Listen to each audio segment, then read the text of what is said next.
బాపట్ల జిల్లాలో typhoid, dengue వంటి విష జ్వరాలు విరుచుకుపడుతున్నాయి.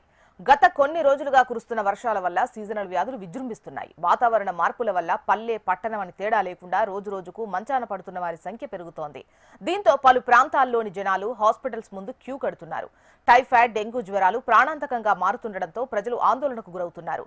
గతంలో డెంగ్యూ బారిన పడి మృతి చెందిన సంఘటనలు ఉండటంతో ప్రస్తుతం విజృంభిస్తున్న జ్వరాలతో ప్రజలు కలవరపడుతున్నారు. మారుతున్న వాతావరణం, పారిశుద్ధ్య లోపం, నిర్లక్ష్యం, కలుషిత నీరు, దోమలతో జ్వరాల తీవ్రత రోజురోజుకు పెరుగుతోంది. రోజుల తరబడి జ్వరం తగ్గకపోవడం, ప్లేట్లెట్స్ పడిపోతుండడం, ఎక్కువ మంది టైఫాయిడ్ జ్వరాల బారిన పడుతుండడంతో ప్రజలు, వైద్యులు ఆందోళనకు గురవుతున్నారు.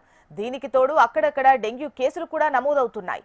గ్రామాల్లో కనీసం బ్లీచింగ్ చల్లిన దాఖలాలు లేవని, నేతలు, ఉన్నతాధికారుల పర్యటన సమయంలో మాత్రం సున్నంతో సరిపెడుతున్నారని ప్రజలు ఆరోపిస్తున్నారు. ఓవైపు విష జ్వరాలు ప్రబలుతున్నా మున్సిపల్ అధికారుల్లో మాత్రం ఎలాంటి చలనం లేదంటున్నారు. వైద్య శాఖ అధికారులు గ్రామాల్లో కనీసం వైద్య శిబిరాలు కూడా ఏర్పాటు చేయడం లేదని వాపోతున్నారు.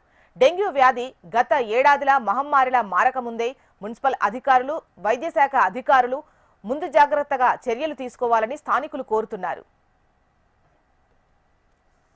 విష జ్వరాలు ప్రబలకుండా మన ఇంటి చుట్టూ పరిసరాలు పరిశుభ్రంగా ఉంచుకోవాలని, కాచి చల్లార్చిన నీటిని తాగాలని, ఇంటిలోని వస్తువుల మీద ఈగలు, దోమలు వాలకుండా తగు జాగ్రత్తలు తీసుకోవాలని వైద్యులు సూచిస్తున్నారు. ఆసుపత్రుల్లో డెంగ్యూ, టైఫాయిడ్, మలేరియా వంటి రోగాలకు సంబంధించిన పరీక్షలు సిద్ధంగా ఉన్నాయన్నారు.